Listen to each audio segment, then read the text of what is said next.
section possess, welcoming you all. I would also like to express my sincere welcome to the whole team of Global Outreach Initiative who work behind the scenes to make this event into a reality. For each event to be more realistic, we need a group of enthusiastic delegates.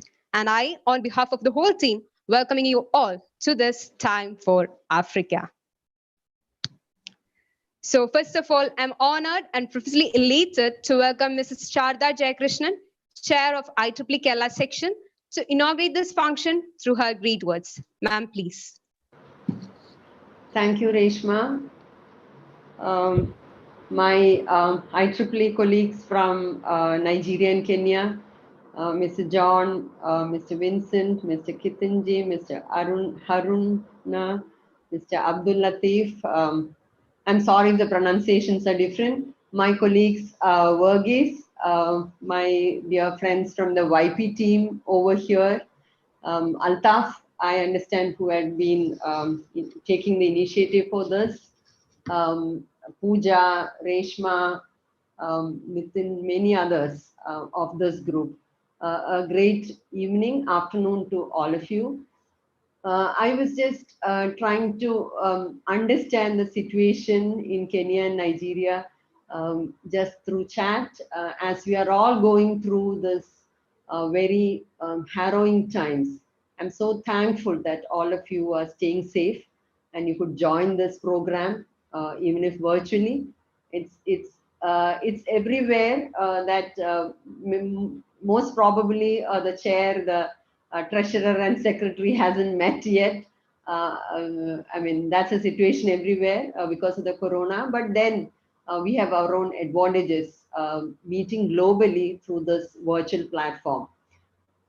This is indeed a very beautiful way of bringing together people from various regions, and this time Africa, which is we have all I mean had our own. When we think about Kenya, it's all green, and then you have Nigeria, where we have all, I mean, there have been a lot of settlements from our Kerala, where teachers had gone there to teach, and so there are a lot more things which we need to understand and identify. And what better platform than IEEE, where we are all gathering together to be to see how we as a community can stand together with our skills as engineers, as technologists, to give back to the society. I was going through the section websites of Kenya and Nigeria, and I understand that there are programs where humanitarian interventions are also happening. This is something that across the board, I keep seeing in all my, most of my, discussions and meetings, that IEEE stands separate, stand distinct in the professional societies or the professional technical societies, that we are the only professional body which gives an importance to humanitarian intervention or giving back to the community on what we have learned and how we can alleviate the problems through our technical skills. So this is indeed a wonderful opportunity for all the YPs, and I don't know if any students have joined. This is indeed a great opportunity to understand your counterparts in both these wonderful sections and get to know. I hope to see more collaboration going ahead in the coming months, in the coming years. And I hope someday each of you can have a journey to the other countries, to understand in person. Now, just brief on Kerala section, we are now at the proud juncture that we are the largest section in the world in terms of membership and also meaningful programs. So it is because of the, the vibrancy of the young professionals in the student community. And you can see this in this kind of innovative initiatives that are coming up, together, the kind of collaboration that is being brought up together with other sections across the world.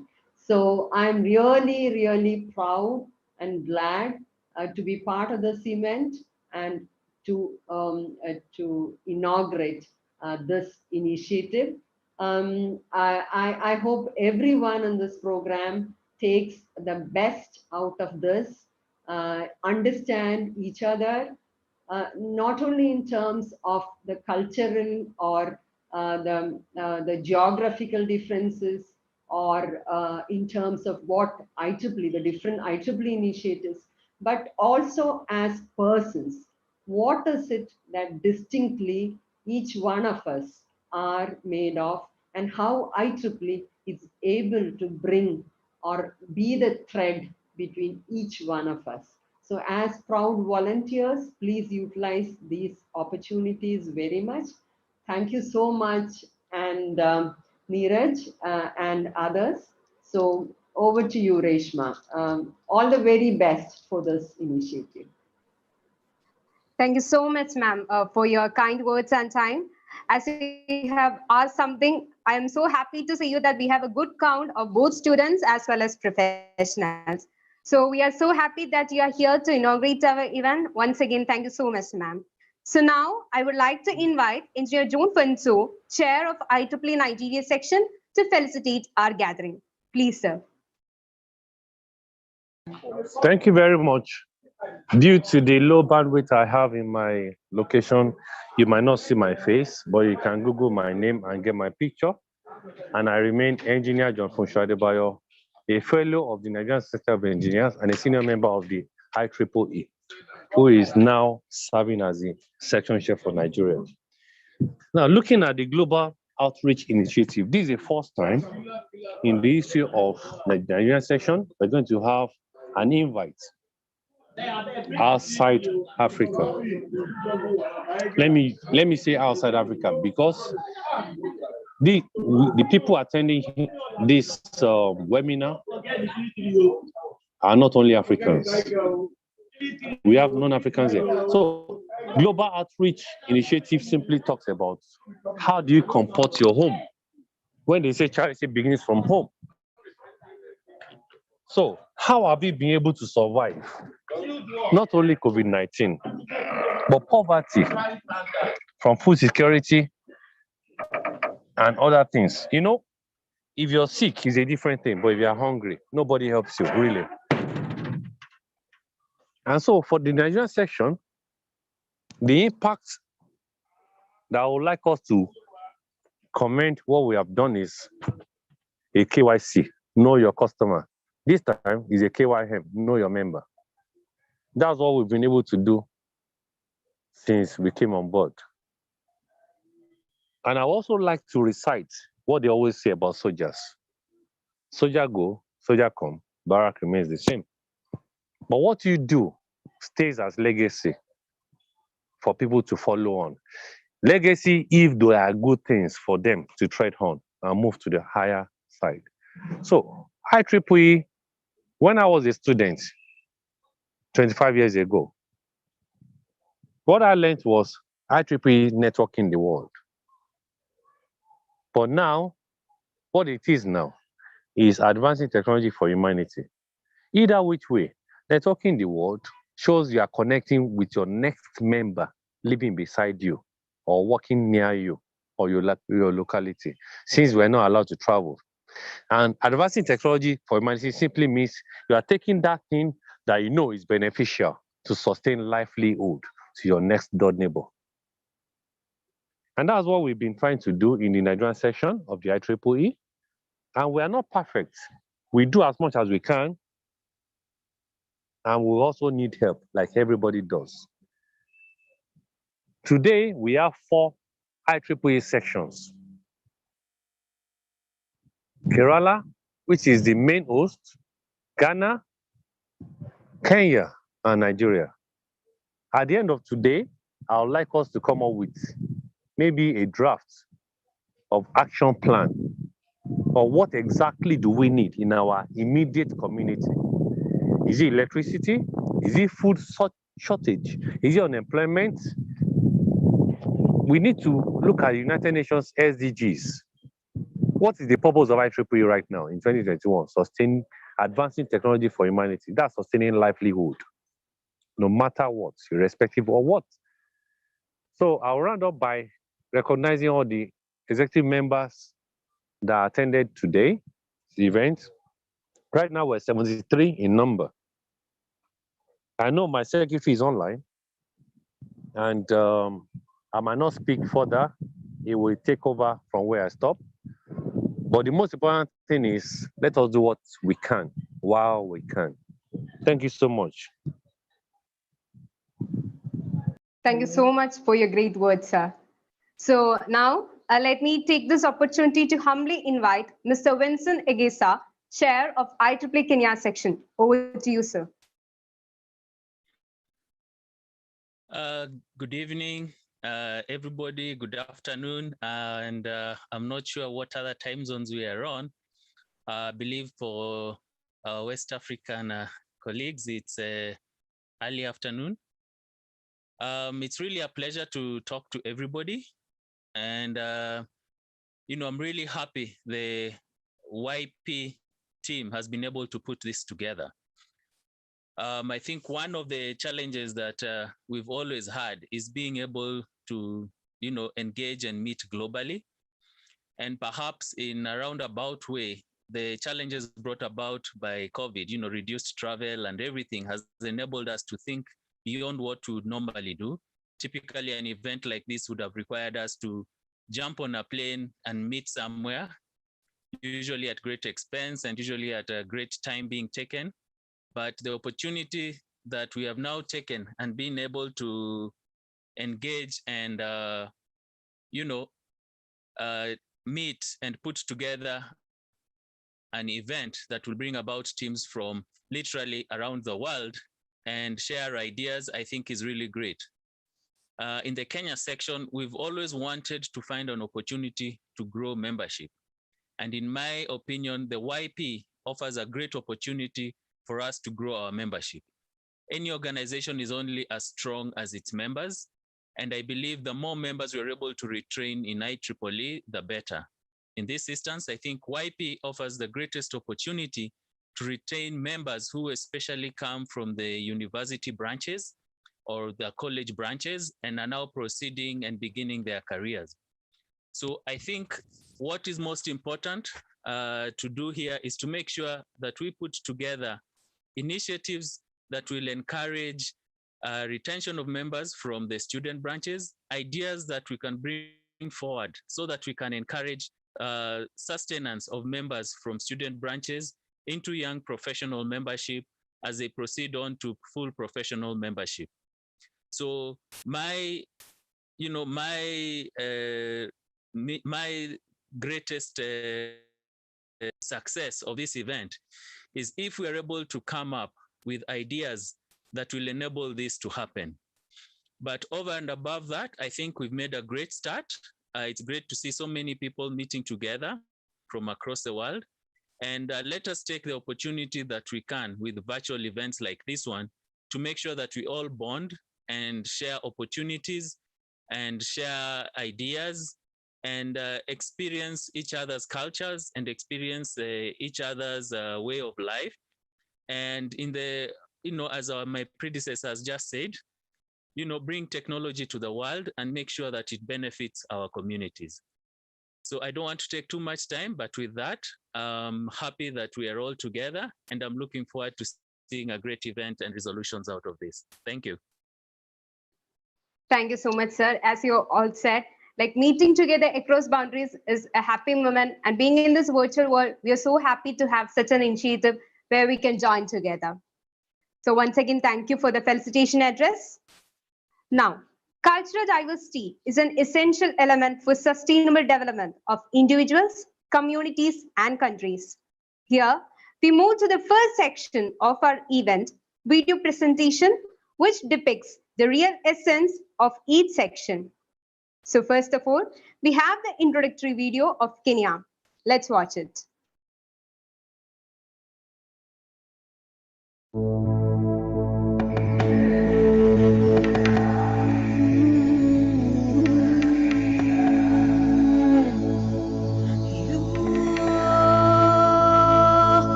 So I hope everyone has a good time traveling through Kenya virtually.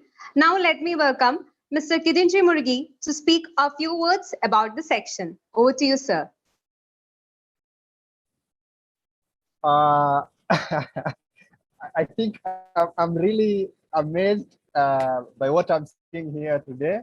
No words can really explain the much joy I have for this session today. So my great thanks goes to YP Kerala for putting everything together and welcoming us. I think as Engineer Fonzu said, we have experienced this kind of event, but this one comes at a very time that we are bonding together. We have been in this for a couple of weeks, and this is really what we need, especially in this time of COVID.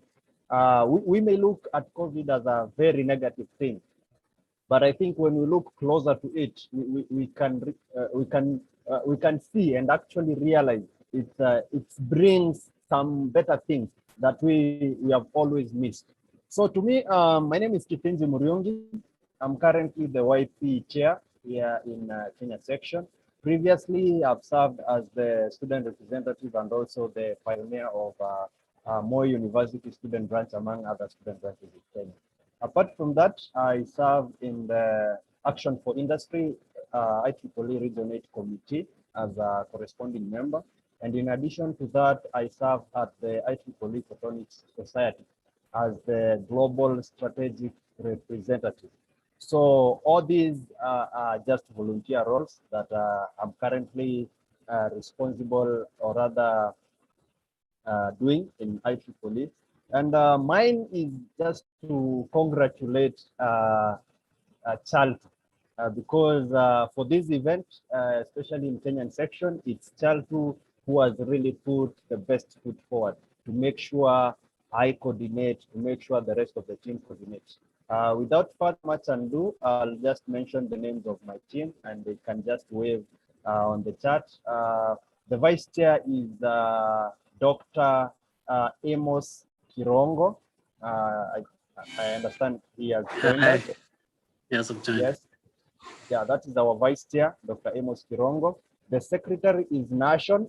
So this is the most interesting thing with COVID. As at some point, it's very bad health-wise, but our secretary has been living in London. So he's currently pursuing masters in London, and he has been doing all his roles while still in London, and the rest of the team we are here in Kenya. So that is one way in which I think we can see this virtual environment at least making us realize the potential of technology and the potential of internet.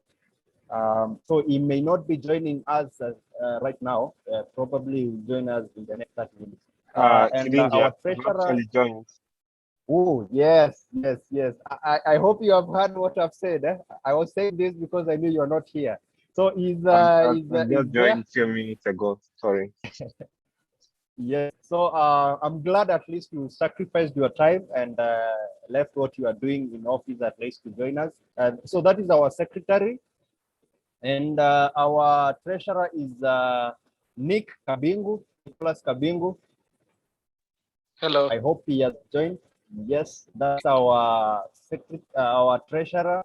So Nick is in Mombasa as an engineer. One of those beaches that you have been seeing around there. Nick is actually there. And the one and only lady that we have in our team, Chaltu, who happened to be our brand executive. I hope Chaltu, you are there. Hello, Kitinji. Yes, I am. Thank you for your wonderful words. Yeah, so that is the executive team that we have from IEEE YP Kenyan section. And I know it may not really be good for me to go through all the names of the members that are here, but if you are a member of IEEE Kenya section, feel most welcome, and please never again miss any event as this. And if you are here, send that message to your friend and tell them that they are missing something sweet. We are on a global networking session and they are missing that. That's all from my end. Thank you very much, and I hope to enjoy and interact and connect with so many people. Bye-bye, everyone. Thank you so much. We are also so happy to see you all here. So now it's time to witness the introductory video of IEEE Nigeria section. Sit back and explore.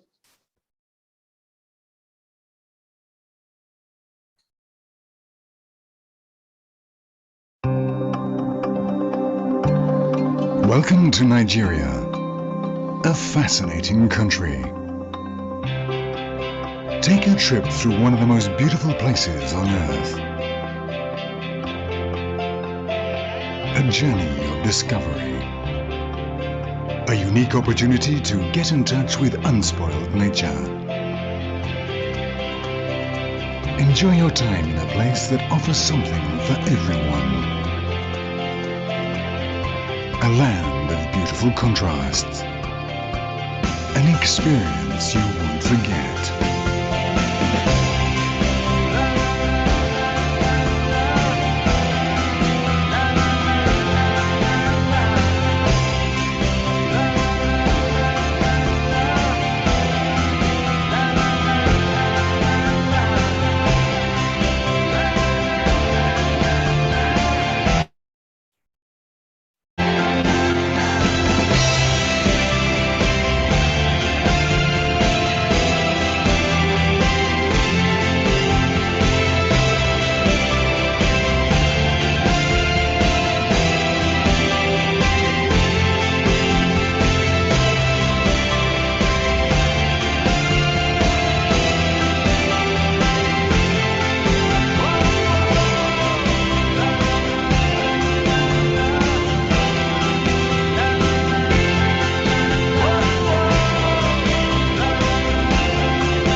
Discover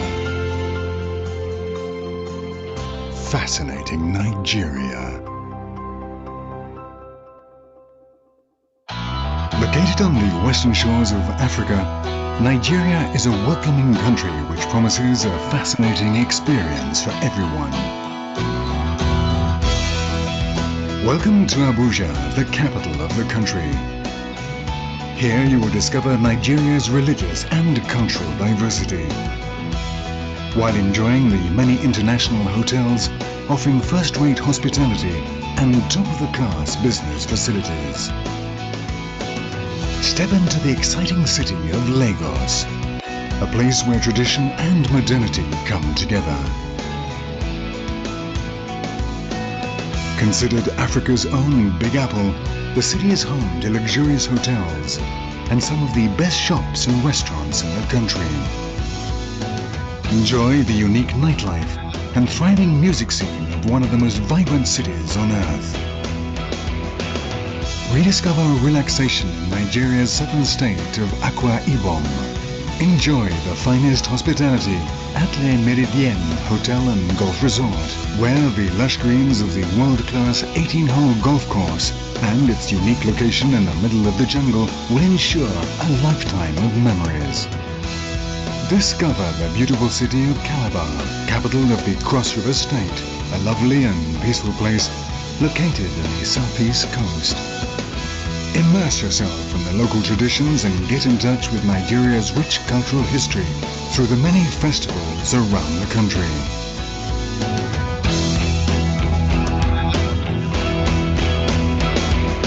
Take a trip through the mountain forest, where the Obudu Mountain Resort plays host to luxury travelers and some of the most important conventions in Africa. And pay a visit to the Alfi Mountain Wildlife Reserve, a rainforest sanctuary where you can see some of the most endangered species alive. A country with 170 million people. Africa's biggest market. Extraordinary, fascinating Nigeria.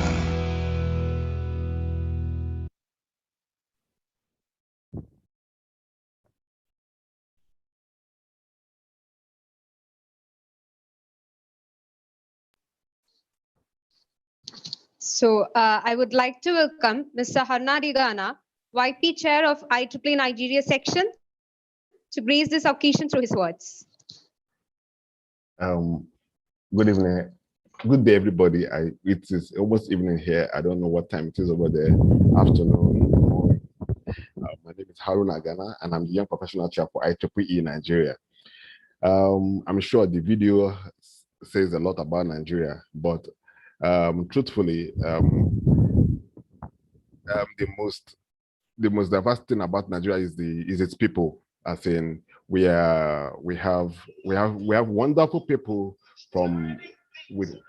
across different ethnic groups, speaking 500 distinct languages, all identified with wide varieties of cultures. And then the three largest ethnic groups are the Hausa Fulani from the north, the Yoruba from the west, the Igbo from the east. Nigerian people are actually the main source of the country. I say we are the selling price.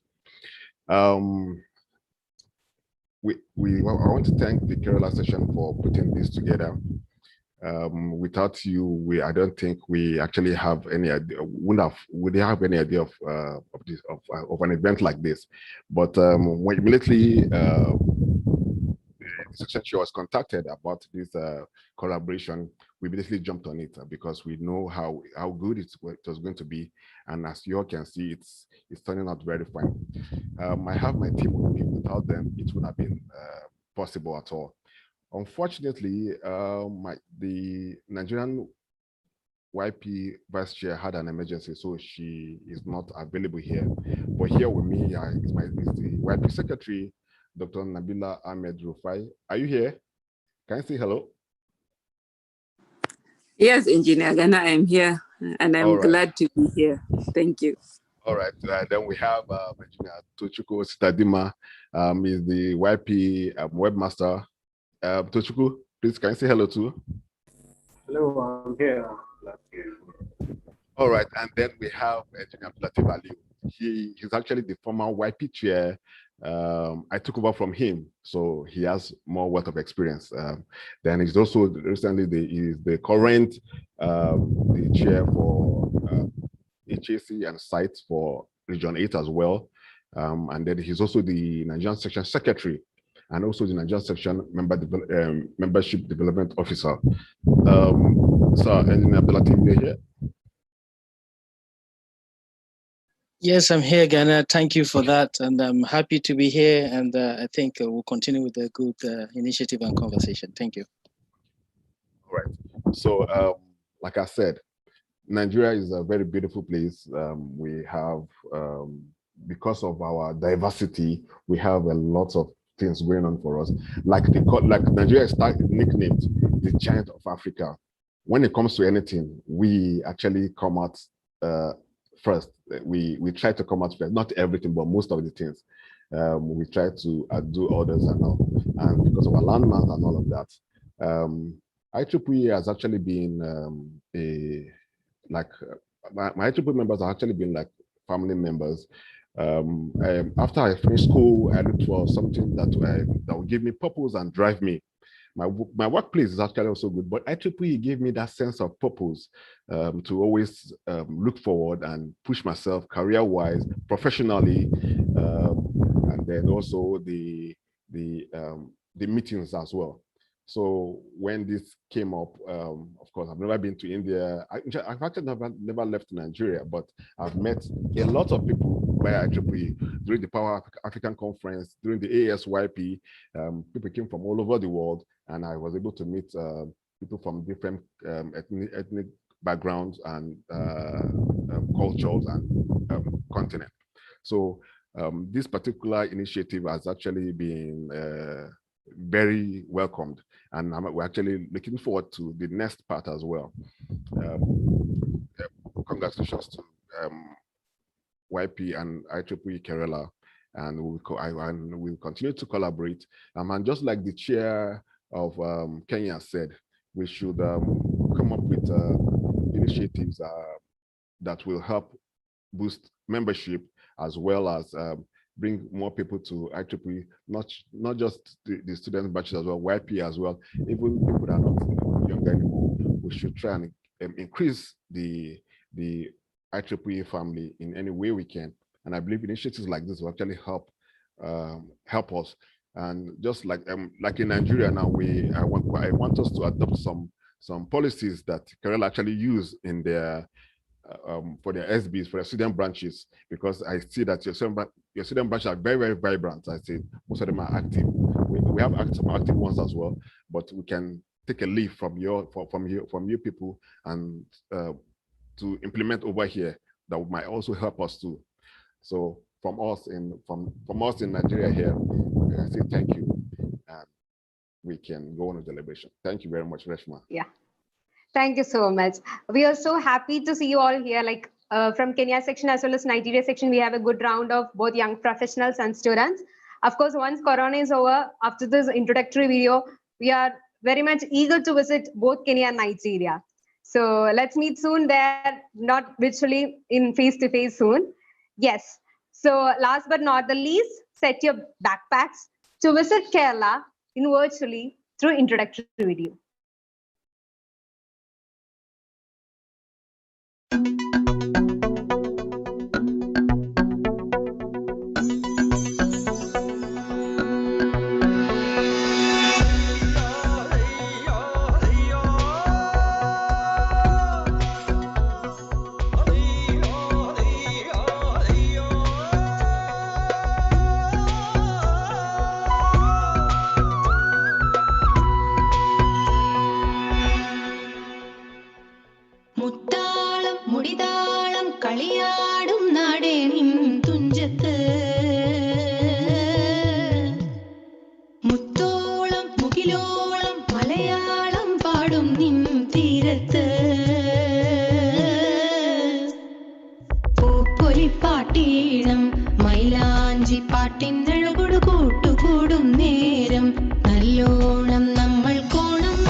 തുടിതാളം മഴയുടെ മേളം നീണ്ടു നിൽക്കും നരവനതാളം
So now it's time to listen from Ms. Pooja Haridas, Joint Secretary of IEEE Kerala section. Over to you.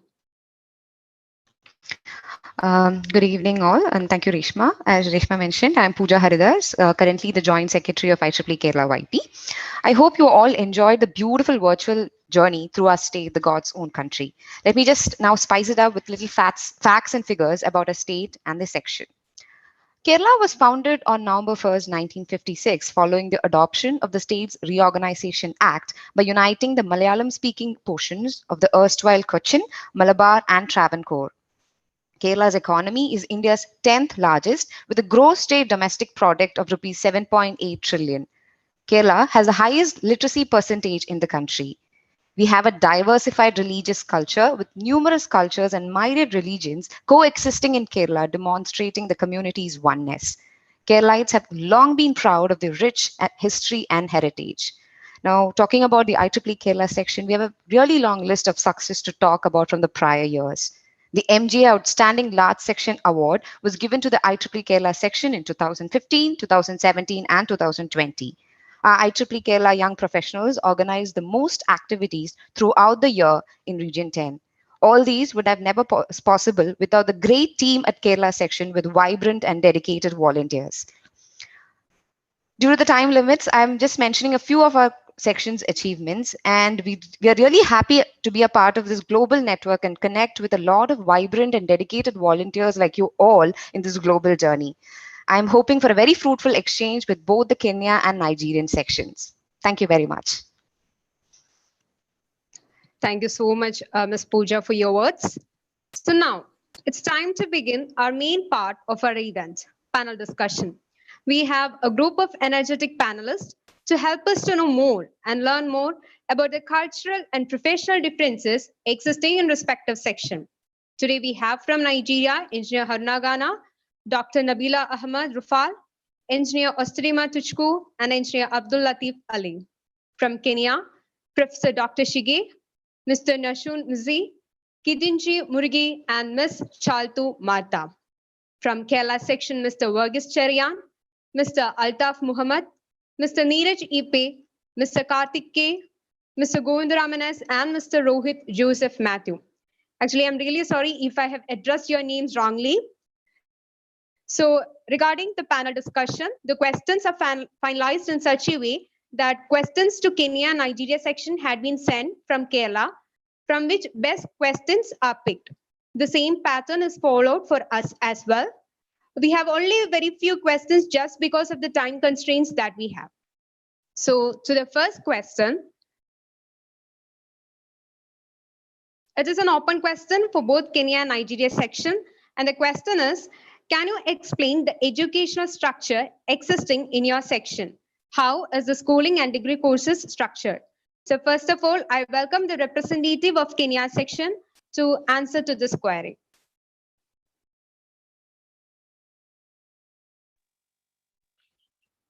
Okay, thank you very much. I'll be taking the question. So let me talk about the Kenya education system. So the initial Kenya education system, the one that was introduced in 1985, was the 844 system, where basically you will spend 8 years in primary education, which is 4 years in lower primary, 4 years in upper primary, then four years in high school, then 4 years in university, depending on the course that you take. So meaning medicine was 6 years, engineering 5 years. So, but in 2017, our president, Uhuru Kenyatta, changed the education system to the 2663. So let me break it down for you.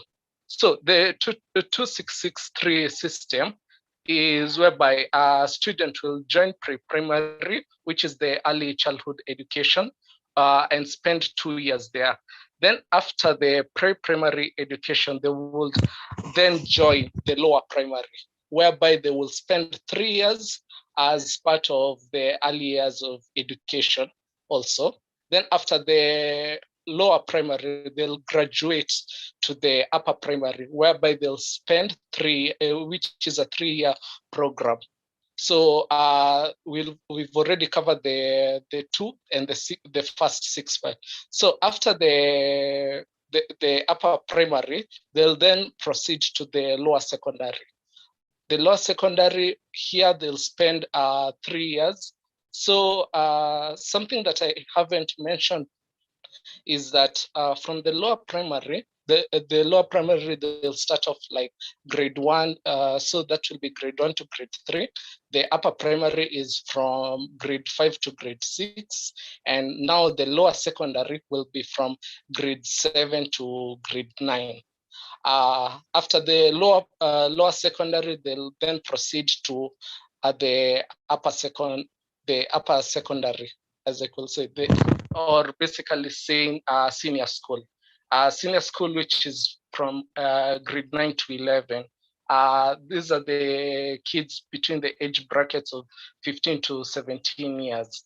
Then once they're done with the senior school or senior secondary, then proceed to the university. And that's all about the Kenya education system. Thank you. Okay, thank you so much. So I would like to welcome a representative from Nigeria section to answer to the squaring. Okay. Good afternoon. Good day, everybody, once more. I will be answering that particular question. What time did you get here? Yes. What time did you get here? Hello. 8. Yeah. Yeah. Hello. I didn't get like. Hello, Ghana. Yes. Yes. There's somebody Engineer speaking. Ghana. Can you hear me? Yeah, I can hear you. Yes, I can hear. All right. Yeah. So would you like to answer this one? Okay. Okay. You want to answer that one? All right. Please go ahead. Go ahead. Yeah. Go ahead. Yeah. I think that was really how we were structured initially. All right. Continue, please. Okay. Thank you. So the Nigerian educational system is the 6334 system, and it was adopted in Nigeria in 1982. And basically what that means is the first 6 years, a child is expected to attend primary school. And then the first 3 stands for junior secondary school, and then proceeding to senior secondary school for 3 years. And then finally 4 years post-secondary school education, which can either be polytechnics, monotechnics, universities, or just institutions of higher learning. And of course, that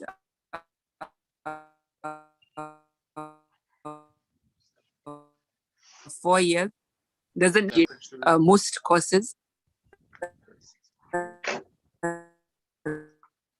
which are not science-based. Medicine, on the other hand, is 6, and engineering is 5 years as well. Now, where the education system is broken down into 3. And the first is known as the Universal Basic Education in Nigeria. It's called UBE, and it's supposed to be compulsory. compulsory in the sense that every child, every person in Nigeria is expected to have those compulsory 9 years of education, starting with the 6 years of primary school and the first 3 years of secondary school.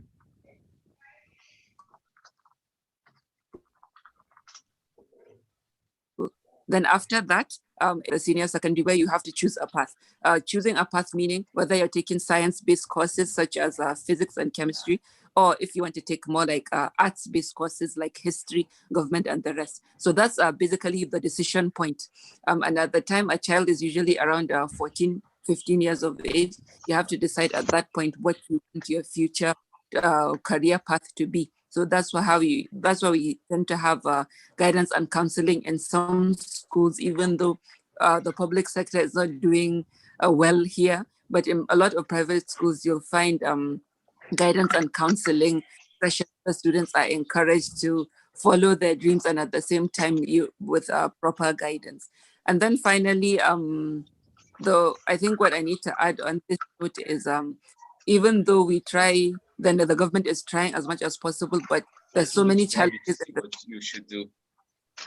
There's a lot of challenges in this sector because in the north, which is highly, well, Nigeria is densely populated anyway, but the population of students in the north that are actually enrolled in the compulsory education is extremely low. Enrollment is something that there's so many the girl child education in northern Nigeria is a big problem. It's problematic, and the government and even NGOs are trying as much as possible to encourage people to let their children go to school. And at the same time, even down in the east, I think they have issues with boy child at the same time, even though the rate at which the boys and the girls in the north are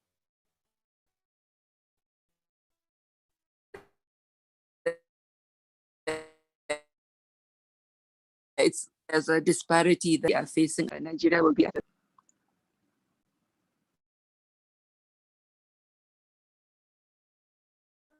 So I believe that you have answered to it. So thus we come to the end of the first question and moving to the second question, which is also open for both Kenya and Nigeria section. And the question is, what are the job or career opportunities available for you in the professional field? So first, a representative from Kenya section will be answering to this. Thank you very much. My name is Nashon Miwizi. As my chair, Dingy had mentioned earlier, I'm not currently located in the country. But now, when it comes to the landscape in the career structure in Kenya, first of all, I think we will all agree that there's been some lapse, especially this year due to COVID. Like right now, when you look at the employability rate in Kenya, it has gone, like it's really not something to smile about.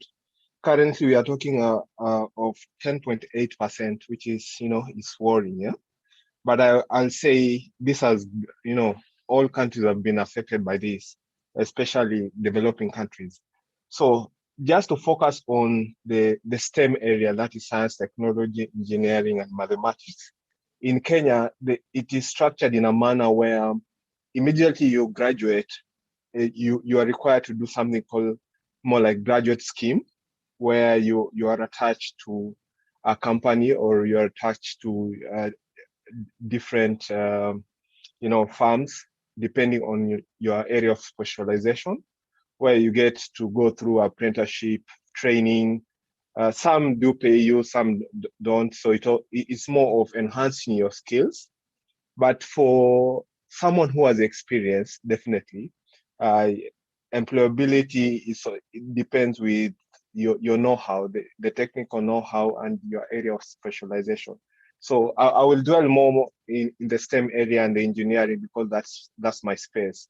So in this arena, we have so many firms, and COVID-19 has made this to be, guys in the science area or science arena to be in high demand because the data rate requirement has increased. Right now, everyone is going online. people are being supported to work remotely or flexible working. So you find all this require infrastructure and support from people in this STEM area. So definitely the demand has gone a little bit higher, which it can be good and bad depending on which angle you're talking about. But to be honest, generally in Kenya, we're still struggling with job opportunities for the youth, because if we look at the number of youths who are graduating and the number of jobs that are there, they don't match. There's a very big disparity. And that's one of the things that, every profession and even the government are trying so much to, bridge that gap. So that's the situation in Kenya. But the thing is, in a light note, is if you're good at your thing, definitely there's opportunity, because in a population where there are so many graduates, then you need to be, the best in what you do for you to grab a chance. So that's basically the situation in Kenya. Okay, so I think now we'll be having the answer from Nigeria section. Okay, can you hear me? Yes, you are audible. All right.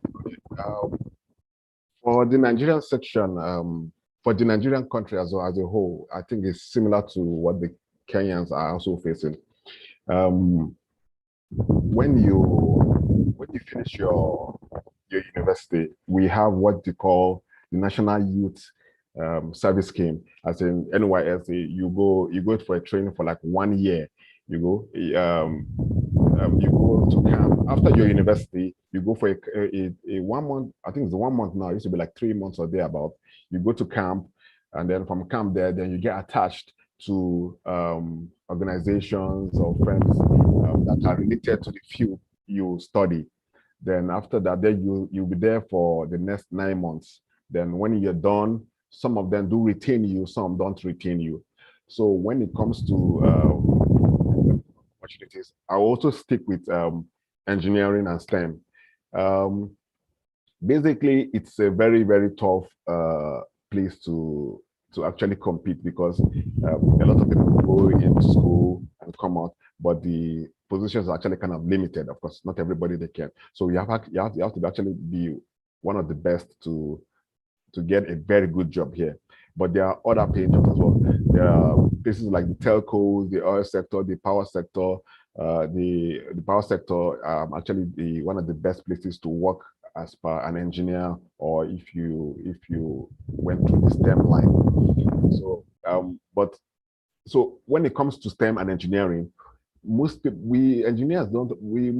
us actually do not have that much of a problem getting a job. We might not get the one that we actually want, because you need to actually come at one of the best in your class, and then sometimes maybe where you serve, if you do very well, they will retain you.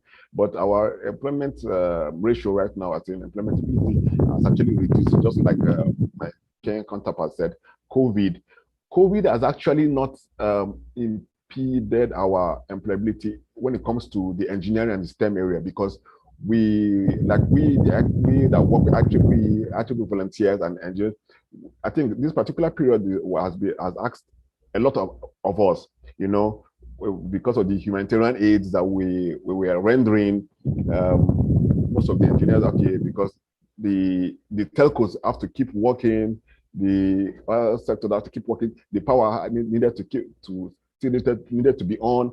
So I think we amongst every other people, other specializations, we the engineers we are working more overtime, and more people were needed during this period to fill in some gaps as well. But when it comes to other areas, other specialization, I actually cannot say much.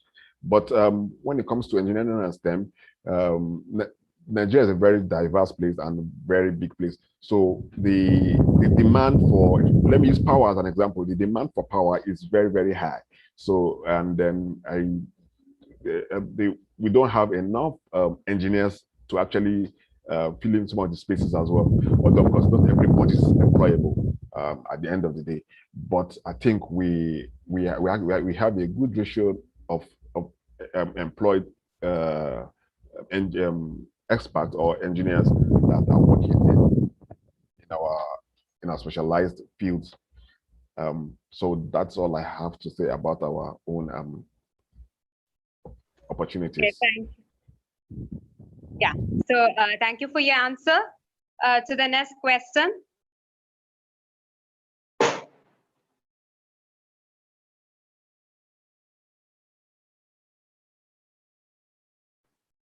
Okay, so this question is to Kenya section.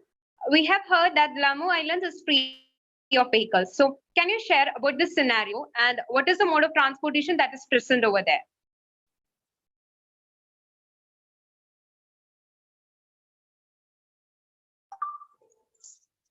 Hello. Can you hear me? Yes, ma'am, you're audible. Okay, great. So my name is Chaltu Marta from Kenya section. I'll be handling this particular question.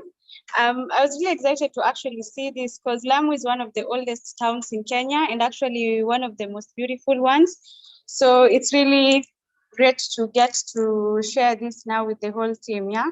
So something about Lamu town, maybe just to give you a brief history, it's a town, it's one of the oldest town, it's actually the oldest town in East Africa with 650, it was started 650 years ago with the forefathers, that is in like 1370. So Lamu town is the oldest town in East Africa, yes. Then it's distinguished by the narrow alleys. So this particular design was inspired by Swahili, Arabic, Persian, Indian, European architecture. So they came back with these designs way back when there were no cars. So the streets are really, the buildings are really close to each other. So you don't have space for any kind of vehicles to pass through. So the locals usually walk around. When tourists come along, then they have to use donkeys. So if you Google for photos for Lamu town, I'm sorry, I can't really share my screen. I'm in a really remote area, so my network is a bit bad. But if you go back and look at, just Google Lamu town, then you'll see people actually going along in on donkeys, because this is the only mode of transport that is allowed. They don't allow vehicles, they don't allow motorcycles, because motorcycles also, they speed up and you see the streets are very narrow. So it's very, very easy for accidents to happen. So, but in good light, this has made the area to be really pollution free. So it's a really beautiful town to look at. I saw a couple of members here saying they want to come to Kenya. This will be one of the destinations which we'll definitely look at.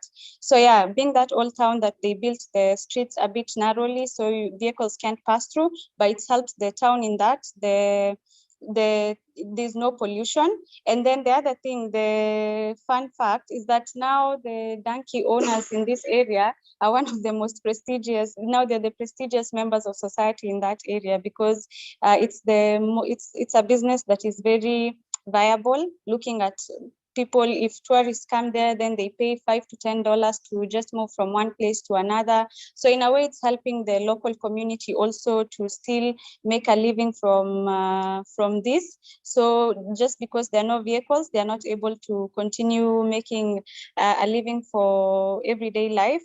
But yeah, so that's the thing. And then now the reason why this, you'll ask yourself, so if the streets are really if the buildings are really close to each other, then why don't you just demolish it and make room for the vehicles to pass through? But no, you can't do this. It's actually unlawful for anyone to demolish those buildings. You'll be arrested. And if you want to do any kind of construction in that area, you have to go through, let me look at this. You have to go through the National Museum of Kenya, get a lot of documentations to be signed. You have to go even through the Physical Planning Act of 2006 from the Kenya law, just to make sure that you adhere with the laws and you're not allowed to demolish the buildings. But if you want to put up maybe something extra, then you have to go through this procedure to get anything up on Lamu. But the town is really beautiful. The buildings are as old as I said, 650 years. So it's a really wonderful site to look at. So yeah, that's why there are no vehicles in that area, but that's the history to it. So I hope this answers the question. Thank you. Yeah, sure. As some of our delegates have given in the chat, Lamu Island is of course an interesting one to visit, sure. Yeah. So yeah, of course, yes. So to the next question, Thank we you. have to Nigeria section. Yes, we have heard about the Calabar Carnival, which is also known as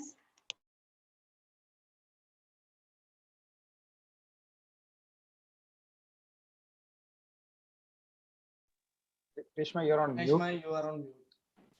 hello, am I audible? Yes, yes. Yes. Okay, fine. So I believe that one of the representative from the Nigeria section is here to explain about the festival, the biggest African party. Yes. Okay. Hello. Yes, we can hear you. Go ahead. Okay. Good day, everybody. Calabar is actually the capital city, the capital of Cross River State, and the festival in Calabar. Hello. I believe you have a PPT to share. Yes. Is it being shared? Oh, yes. Yeah, it's visible. Yes. Okay. shared Okay. on the Okay. screen. Okay. Okay. Okay. So, actually, this festival is one of the festivals that is being organized in Nigeria. Because of the time, I have to just go through a few things. It's a long event that starts actually from 1st of December to 1st of December, but sometime it shaped because as at 2019, it started from 3rd of December to 2nd of January 2020. It actually started during the time of one of the governor, Mr. Donald Duke, which is now in 2004.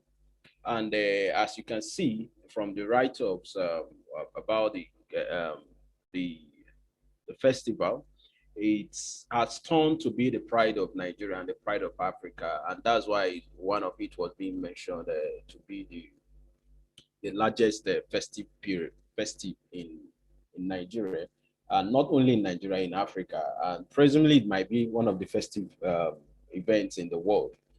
So it has a lot of top attractions of what makes it up, and from different parts of the world, a lot of participants comes from different parts of the world, including artists. And at the end of the day, there are a lot of displays which I will also show us here. So it has been in record that it draws up to 10,000 people across board. And it has one of the major things that we have in it is that it has 5 major brands. So we have the Bateside brand, which is the blue. If you watch, if you go to Google and you look at the pictures that you see, you find out there are unique colors. It's actually in all the unique colors, you see that they are moving around 5 different colors. So which is the blue, the yellow, the red, the green, and the orange.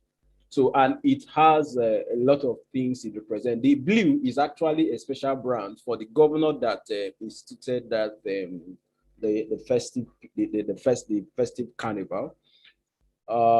So if you look at here, you will see a lot of it. It's a very good festive point because a lot of things happen. If you look at the picture here, you will see this is the governor that instituted that, and there is continuity in it. The good part of this festive carnival is that since 2014, we have had about, I think about more than 3 governors that in Nigeria. What governs our state is the governor. We call them the governors. That is the people that take care of the person that takes care of the state is called the governor. So we have about 3 governors or more than that after the festive carnival is being instituted by Donald Duke. And since then, there has been a lot of continuity in it, and it has been improving all day. So these are, if you watch, you will see like the colors that we mentioned. The red is there. You will see the blue, and it's not only about the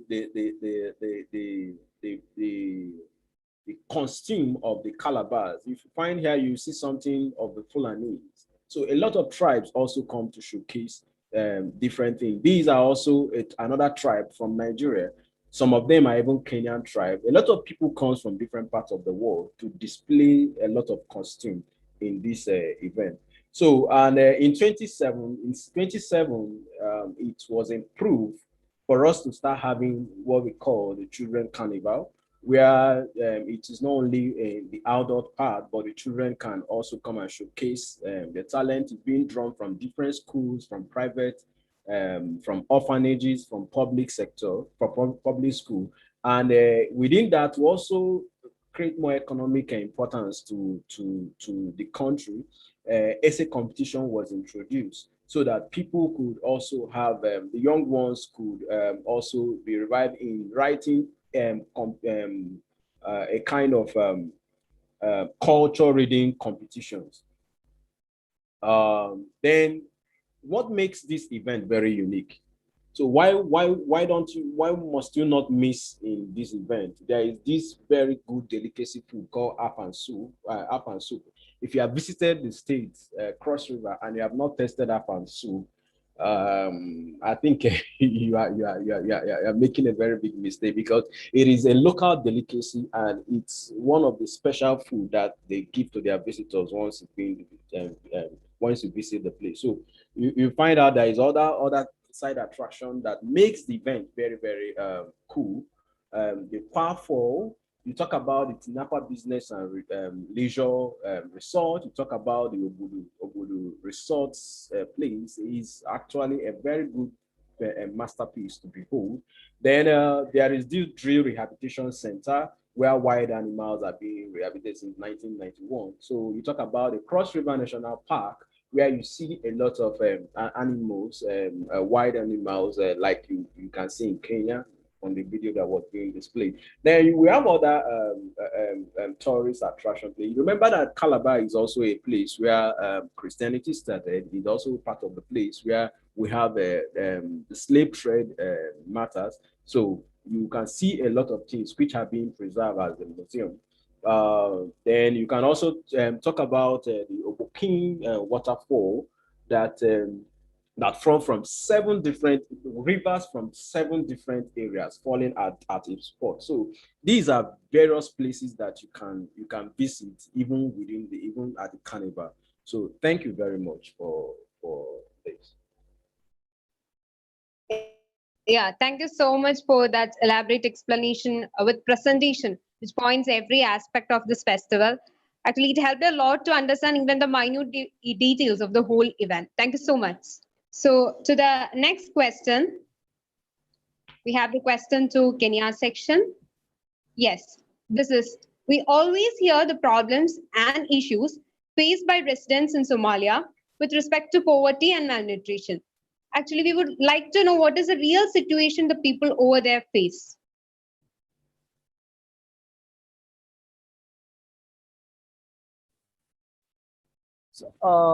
So thank you very much, Reshma. My name is Kipinji Murungi, for those who have joined late, and I'm the current chair of IEEE. So in regard to this question, I think there are 2 aspects of it. One is Joint Secretary of IEEE Kerala section. Over to you. Hello. Good evening all, and thank you, Reshma. As Reshma mentioned. Hello. Hello, Kitenji. We can hear you, Yes. but your voice sounds a bit far off. Okay, how about now?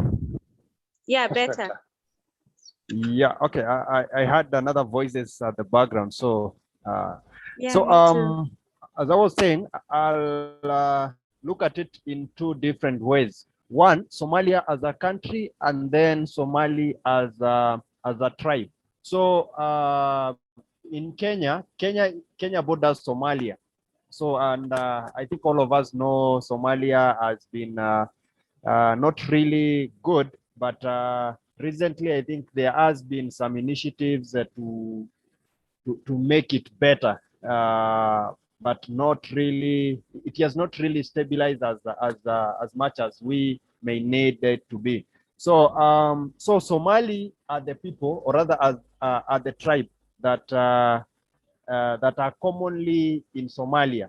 But now when you come to Kenya, due to the fact that Kenya borders Somalia, we have Somalis here in Kenya too, and a lot of them. So one of the things that maybe you'll realize, based on the nature of Somalia being not a very stable country, so that thing kind of reaches also to Kenya. The effects of Somalia not being so stable affects most of the Somalis who are here, because in most of the areas you will realize most of these Somalis are kind of not really treated so well. So going deeper into poverty and malnutrition, I will not look in the deeper towns, especially those Somalis who live in deeper towns. But when you look into the northeastern part of Kenya, where most of the where that area borders Somalia, that is where it happened to be a very arid area. So it's one of the marginalized areas in Kenya, as well as areas that we have very few people staying there.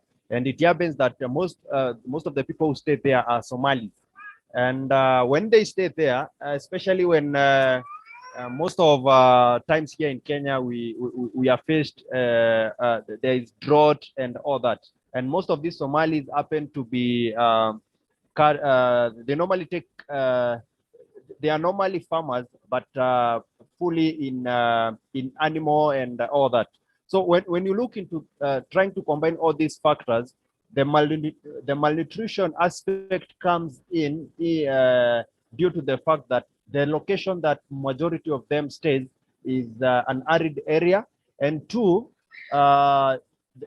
due to the unstable and instability in Somalia also affect them, because when most of them are maybe found on the wrong side, if I'm allowed to say so, they are not treated in a very polite way, especially with the government of Kenya and all that.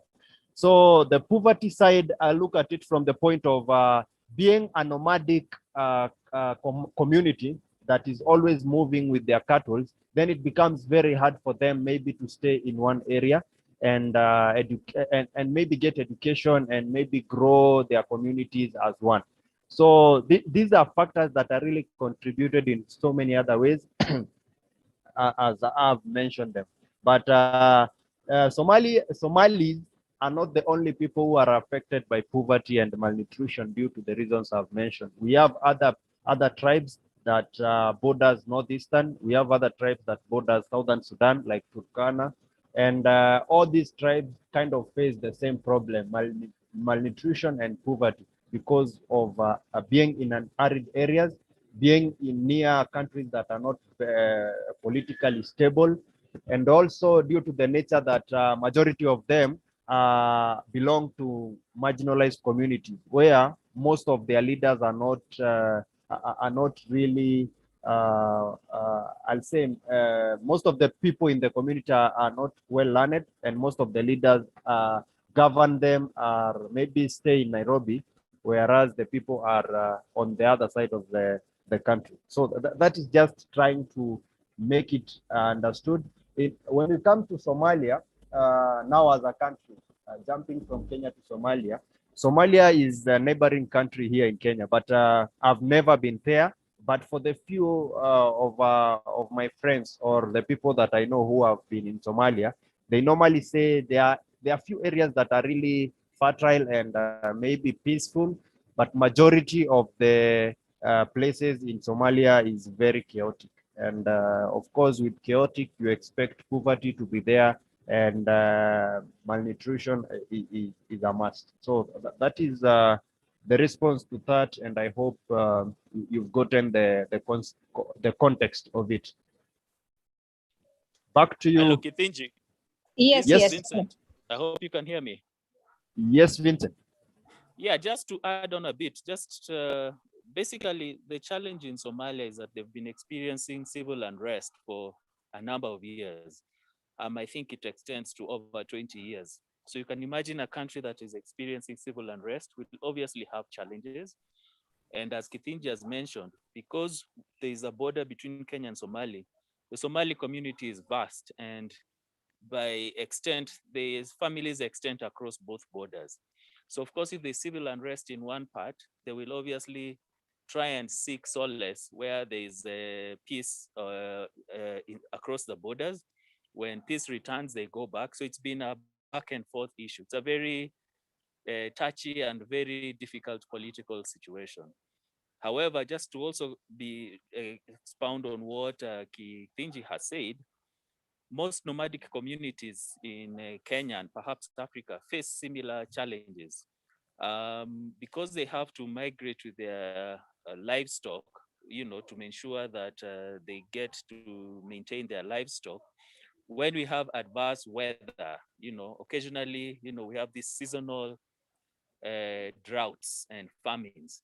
When that comes in many cases, it finds them in a situation where they're unable to move with their animals to greener pastures. And as such, they tend to lose most of their animals, which of course now makes their economic situation really bad. And that is where the famine and the hunger and the malnutrition comes in. So Githinjar explained it very well. I just thought I would add a little bit on top to perhaps bring even more context into what he has said. Thank you. Yeah, thank you. Yeah, actually, we got a clear picture about the situation of people in Somalia. Like, we expect that everything will get soon well. All the problems that the people facing there will be all okay sooner. So by that, we come to the end of Kenya section question. To the last question to Nigeria section. Yes, the life expectancy on average in Nigeria is known as 52 years, one of the lowest in the world, and it is known that the reason behind this is the lack of a clean environment in terms of water and healthcare. So I request one of the representative of the professional community from Nigeria to answer, like, what do you think is the reality behind it, and what do you think is the issue behind this? All right, thank you very much, Rashma. I will try to attempt to answer this, but because of bandwidth, permit me, let me just turn off my video. Yes, first of all, life expectancy, it's rated yearly. And the 52 years, I don't know where that is coming from. It might be from previous years, because I know that with projection, life expectancy is meant to grow from year to year, depending on the system that is put in place. But I've done a little bit of research, and I discovered that Nigerian life expectancy, as way back in 2018, it's even at 54%. So for 52% to happen in 2021, I think it's slightly more higher than even 54. It should be in the range of 56 to 57. But that aside, I would like to look into context of countries that have a very large expectancy, like Japan and Okang, where a state called Okinawa was being beamed in for research, and they discovered that what actually made them to have a lot of centurions, like people that have lived beyond 100 years, 120, 115 years, has to do with lifestyle. And we here in Nigeria, our lifestyle, the kind of food we consume, the kind of activities we carried out is also impacting on our life expectancy. So for now, what UN has predicted is Nigerian life expectancy in the next 30 years is meant to grow up to like 70 to 75%, which is a good news for all of us, because awareness is coming. People are beginning to see this change, the kind of food they consume, the kind of lifestyle. But pinning it to environment now, I will say this is also not correct, because if you look at one of the most polluted country in the world, surprisingly, they have a very high life expectancy of 70 to like 73 years, right? So if you want to pin it to environmental factors, conditions, I think this is also not correct. But looking at our healthcare, well, Nigeria might not have the best healthcare in the world, but surprisingly, Nigeria has one of the best doctors in the world. We have some of the best doctors, in fact, in the world. And what we're doing as a professional, as young professionals from Nigeria, is to try to see how we can bring in this expertise of our Nigerians in diaspora back to Nigeria, if they are not here, but using through telehealth, global telehealth network, try to reach out to them and see how they can provide support to Nigerian doctors here, so that it's going to be like a kind of training for them. At the same time, they will improve those facilities. And the government, on the other hand, they are trying to increase the spending on healthcare. Enough of the healthcare tourism to other countries. So like 5 years ago, our healthcare spending in terms of budget is below 10%. And now I think we've gone up to like 13% of the budget, and we're still hoping that we can as well do more to spend more on healthcare so that our people can as well benefit from this. But the most important thing is to try to take the lesson for people that have stayed 100 years, 110 years, and they have even a life expectancy of like 85 years. Country like Japan, country like Hong Kong, and if you look at them, the interview conducted is that most of them don't consume beef, and they are more vegetarians. They try to have purpose in what they do, and they try to do exercise. So I think this put together with good healthcare, we actually help. We are not behind. I think there are other countries that are within our life expectancy range, but we are very so excited with the projection that the life expectancy in Nigeria is going to grow, beyond what it is now. And we as professionals in Nigeria, we try to see what we can do to help facilitate this happening. Thank you very much. And my position is no, it's not correct. And 52 years could be 5 or 10 years behind. I've just checked, that value is slightly more than that. Thank you very much. Thank you so much for clarifying the question and bringing us more clarity about the same as well. By this, we come to the end of the questions to Kenya, Nigeria section. Now we will move to the next part, where the questions from Kenya section will be answered by the Kerala section. And the first question is, Kerala is part of India, which is well known in medicine, technology, and engineering. So what is your secret, since all the big companies are investing heavily in India, especially Google, IBM, Microsoft, and many more? So I would like to welcome one of the representatives from Kerala section to answer to this question. Hi, good day, I think good afternoon, good evening, and it's also good evening here in India, southern part of India. My name is Verghese Cherian. I'm the advisor to YP IEEE Kerala section. So a couple of points, around, what the question that you've asked. A couple of things, meaning the first, I think, is, probably one of the oldest companies in India that started software was the Tata Group. I think most people would be very familiar with them. They had a company called the Tata Consultancy Services, which was modeled around IBM in those days. Now, they were one of the, I would say, the harbingers of IT in India. The good thing was they not only supported I would say international organizations, but they also did a lot of work internally in India at that point of time, right? And that is, I think, what really kickstarted the wave. Now, when we look at India, in the 80s, our manufacturing was not great. So at that point of time, one of the decisions that was made is, one of the biggest export that we can carry out is actually human talent, because the engineering schools were good and there were a lot of engineers coming out, and that was one area that we didn't have a problem with. People was in abundance, and connectivity was just coming in at that point of time. I think altogether it was the perfect storm.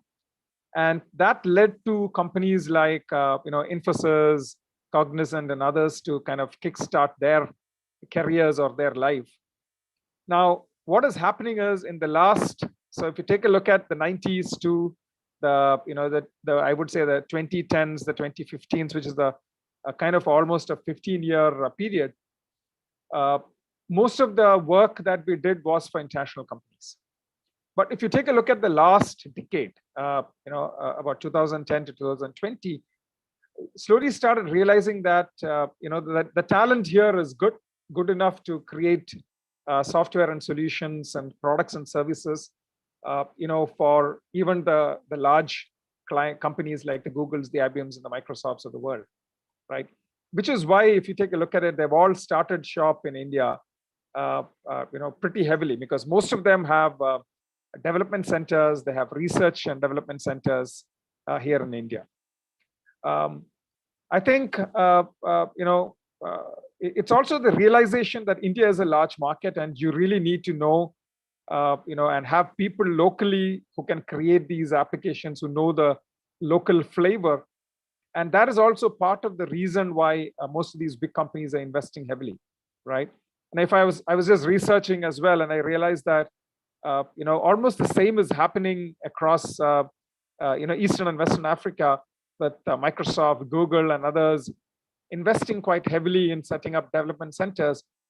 Because again, if you take Africa, even if you take the different countries within Africa, it's not a very unidimensional set of people, right? I think somebody was mentioning about tribes, and how if you take a look at most of the African countries, they're actually formed of different tribes. So they're very diverse, and understanding the diverse culture is very important. And I think the larger companies like the Microsofts and the Googles are realizing that, one, to understand the African market, they need to be as close to the African soil as possible.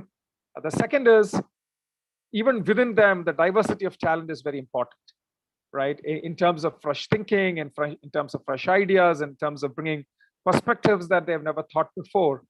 And I think that is what will happen. It's just that, we are probably a bit ahead, but I can guarantee you 100% that, in a short time from now, you will be reaping the benefit of, these big companies coming in and setting up shops in Nigeria and Kenya as well. Thank you. Okay. Thank you so much, sir, for your great answer to the question that have been asked from them. To the next question. So the question is, how have the diverse religious traditions and ethnic groups impacted life for Malayali people? Okay, I would like to take up that question. So how the diverse religious traditions and ethnic groups impacted life for Malayali people. So as you have seen in the introductory video itself, Kerala is composed of different religions and different groups of people. Like we have Christians, we have Muslims, we have Hindus, and we have Jews, and some other minor communities are also there. And one of the most important, thing that I'm proud of Kerala is the rich diversity, and how how we live in harmony. Because we have these different types of religions, but there has been no such issues like that. We celebrate all festivals we celebrate Onam, we celebrate Christmas. Even being a Muslim, we used to go buy cakes, then put stars in our houses, and we celebrate each and every festival. Hindu festivals like Diwali, then North Indian festivals like Holi. Then similarly, we don't have a division in religion. We celebrate every festival. We utilize whatever opportunity we get to celebrate. Similarly, another thing is that in many places we can see church, temple, and mosque situated in neighboring places itself. Even I have studied in Munnar. In there also, opposite to opposite, a church is there, a temple is there, and also a mosque is there. So it is all situated in a single place, and that is how the Kerala model works. Actually, we don't see anything as a religion.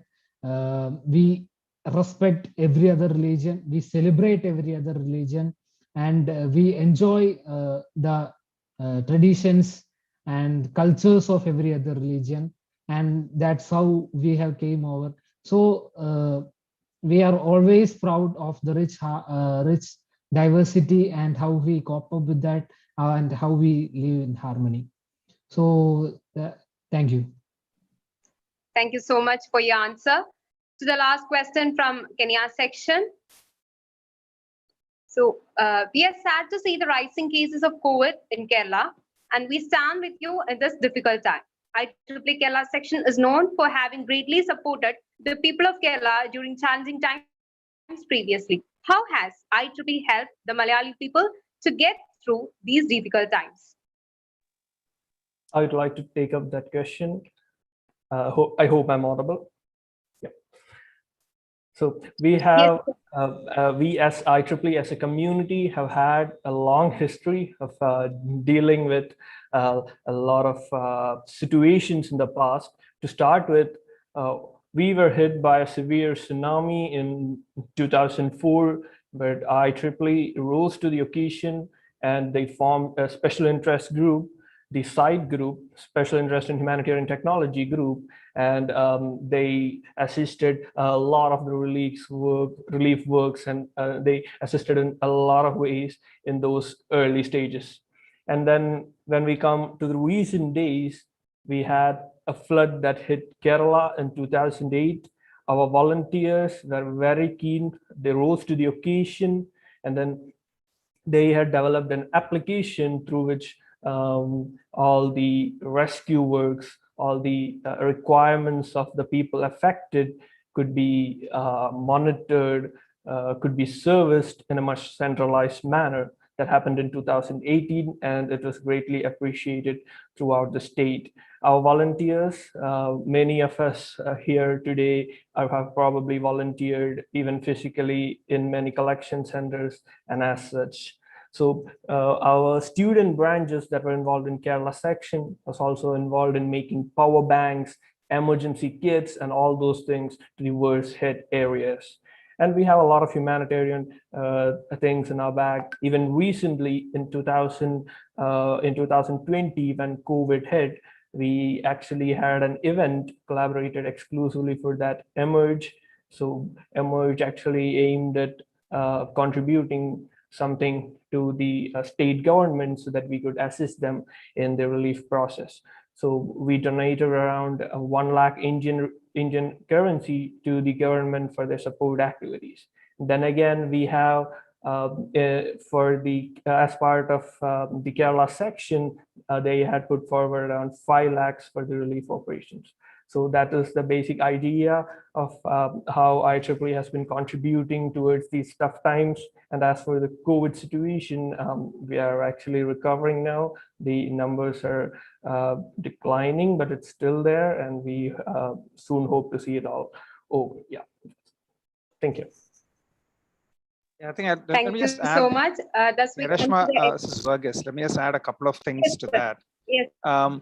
Just wanted to add that when COVID hit us in March of last year, which is when the country was put under lockdown, one of the things that we also did as an engineering community was look at some of the challenges that that was existing at that point of time, and that included things like ventilators, that included things like similar medical equipment. And what as a community that we also did was we ran hackathons across teams, as a side team, as robotics teams, and so on. We actually started looking at alternatives, low-cost alternatives that could be quickly manufactured and built up, because it was a need of the hour, and there was hospitals were running short of ventilators and so on. So that was one thing that we did, and even now we are looking at how best as an engineering community we can help out. Look at alternative sources of oxygen concentrators. I think you would have probably read that that was one of the big challenges that we had across the country, was availability of oxygen concentrators and oxygen supply and so on. Interestingly, Kerala was one of the few states where there was a surplus of oxygen. But we realized that as the country was in peril, we looked at figuring out how best to go about building oxygen concentrators, again, low cost, using open source technology, to see how best we could do. Luckily, as everybody here said, we are improving, but we haven't stopped the kind of the vision of some of these things as well. So, we are looking at how to solve some of these problems using engineering techniques and engineering solutions as well at this point. Okay, sir, I believe you have answered as well. So thus we come to the end of the questions from Kenya section. Moving to the questions from Nigeria section. And the first question is, could you provide an insight as to why Kerala is described as goat's own country? Hello, I would like to take up this question. So according to the Kerala legend, Parashurama is the sixth avatar of God Vishnu of Hindu mythology. So he is basically an axe wielding warrior sage. So he threw an axe to sea, and the lands of Kerala were recovered from the sea. So that's why Kerala is recovered from sea by God. So that's why Kerala is known as God's own country. That's one aspect. And the nature's beauty, the nature, backwaters, the hill stations, and the nature's beauty is the another factor. The God favored this land with this much beauty. So that's the another reason. And the other thing, already mentioned by Altaf, all the religions are living in a very harmonious way. So that's also the reason why Kerala is known as God's own country. Thank you. Thank you so much.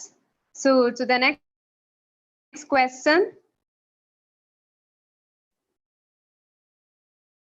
So the next question is, India is projected to have one of the highest demands for renewable energy sources by the year 2045, according to OPEC's World Oil Outlook 2020.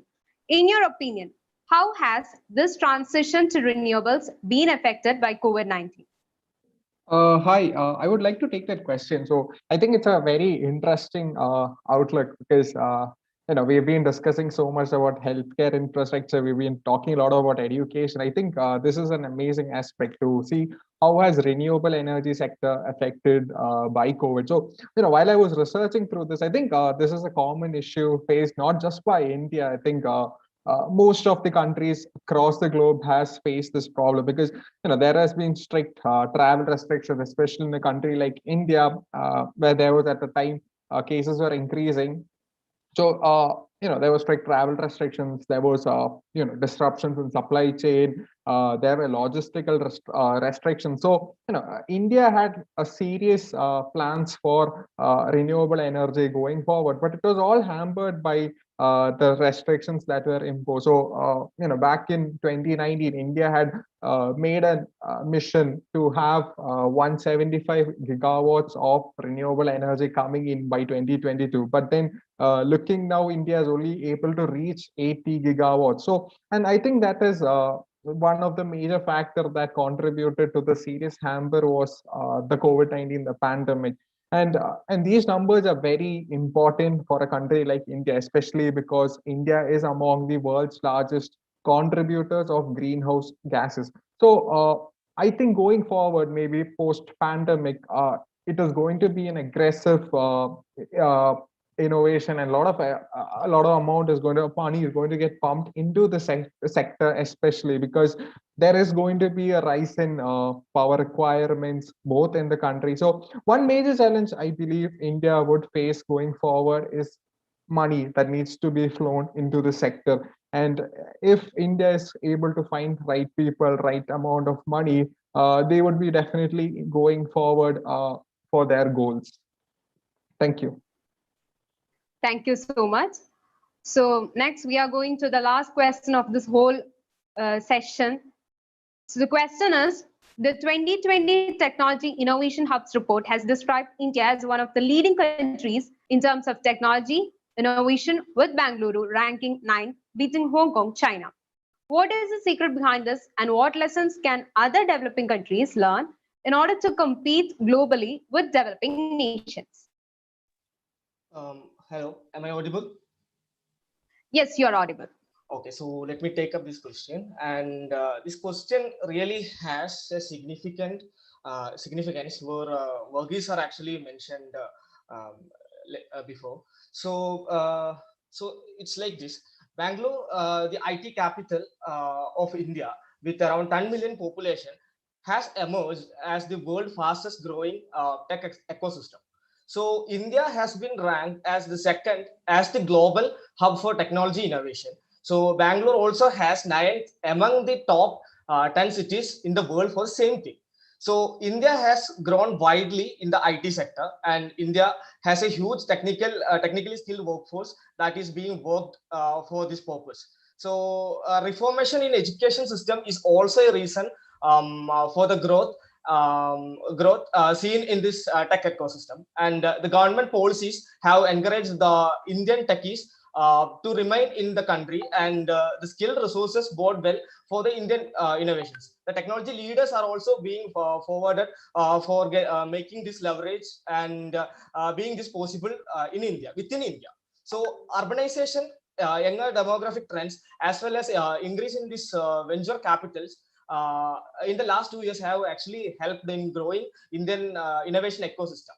So considering the case of Bangalore, it is actually the city widely supports the innovations and ideas, as well as startup and brands. So this is also a major reason for this change. So other developing countries should start adopting the various strategies, regulate the existing system, bring the diverse opportunities for their citizens, just like India. So this will actually lead them globally and to be successful into the same thing. Thank you. Let me also just add a couple of points to what Karthik said. I think for a very vibrant startup ecosystem to survive, two things needs to be there, right? One is the obviously money pouring in.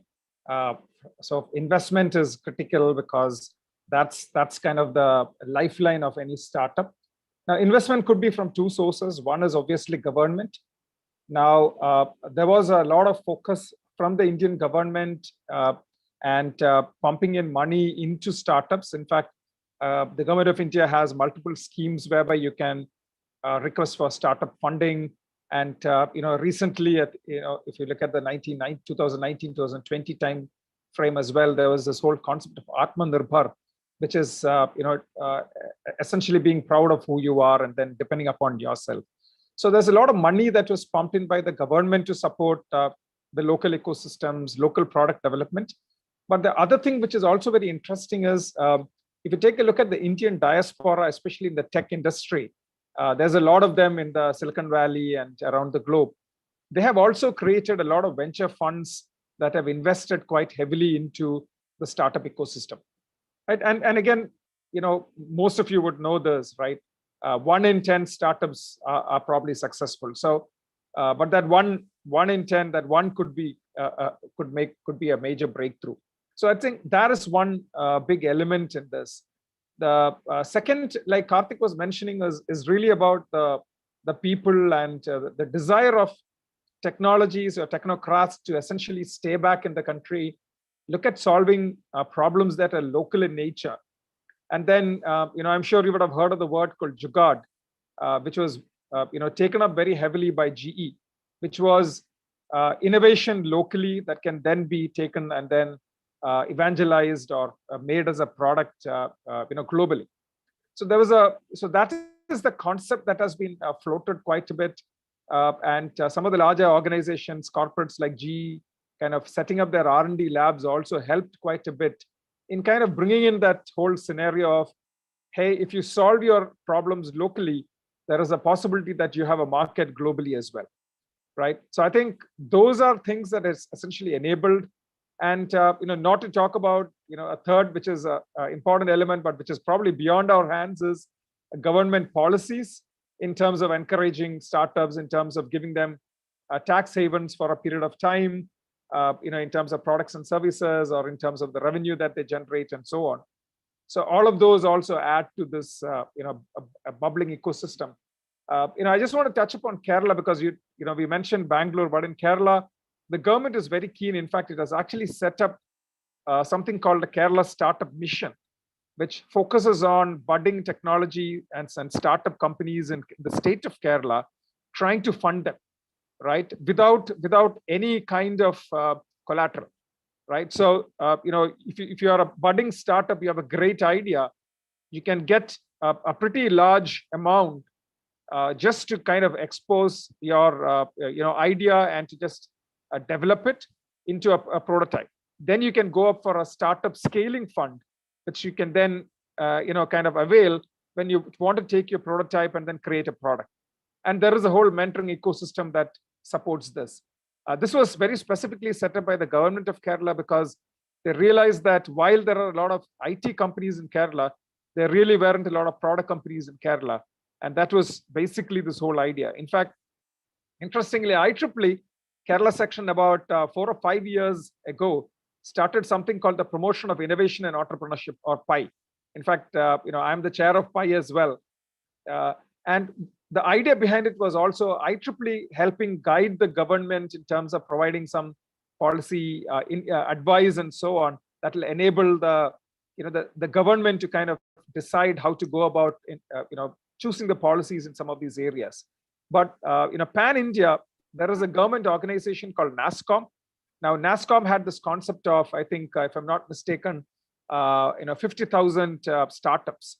The program is still on. I think it's a 10-year, 15-year program. And that is also going on. So there's a lot of investment that has been put together for that as well. Thanks. Thank you so much, both Mr. Karthik and Mr. Varghese Cherian, for answering this question. So by this, we come to the end of the panel discussion. Before moving to the next part, let's have a photo session. So I request each and every one of you to switch on your video.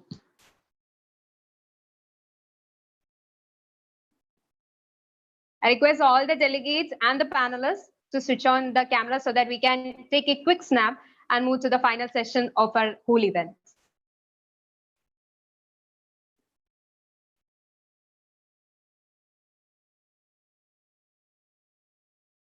I hope everyone is ready for that. We can have a snap right now.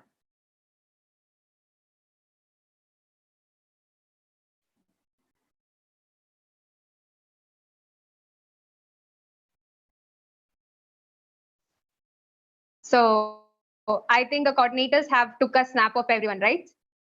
Can anyone respond? Yeah, I've got a snap, yeah. Okay, thank you so much. So before leaving the meeting, we have just a final session to move on. So right now, the whole platform is open to each and every one of you. If you have any questions with you to ask to the Kenya session or Nigeria session or Kerala session, you can right now ask in the chat box. We'll be picking up that question, and due to time constraints, we can only pick few questions. So if you have any queries to address, just go ahead.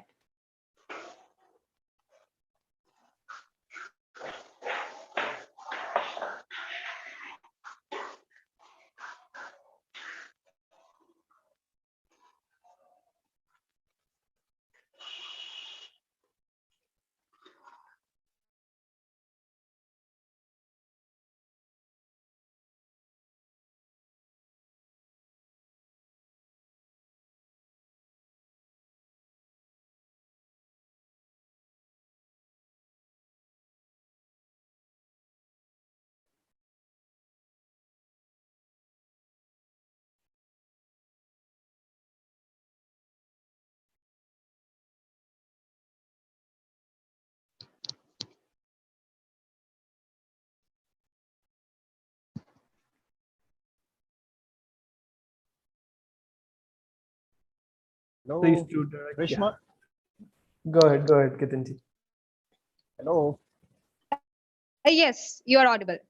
Yeah, I think I realized that one of the team members that was supposed to answer a question from Kenya did not respond to it.